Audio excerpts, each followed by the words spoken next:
ඔහු ඊටාම ගෞරවනීය අලුත් දේශපාලන චරිතයක් විදියට මුළු සමාජෙම දැකලා ඉවරයි. ඇත්ත හේතුව එදා හිටපු නාමලුත් මේ නාමල්ලම තමයි ඇත්ත නාමල්ල දකින්න ඉඩ දුන්නේ නැහැ මේ සමාජයට.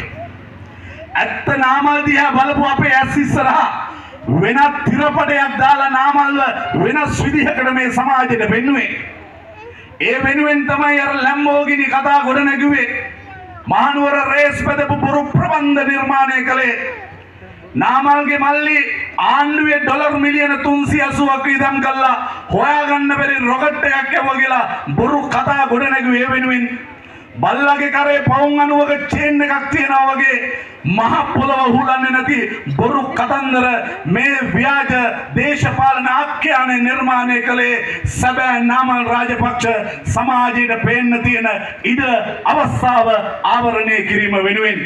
නමුත් මේ සියලු බාධකවලට අභියෝග කරමින් අද නාමල් රාජපක්ෂ මැතිතුමා මේ සමාජයේ හමුවේ ඉතාම ප්‍රතාපවත් ලෙස මේ සමාජය තුළ තමන්ගේ දේශපාලන පෞරුෂය ගොඩනගාගෙන අවසන්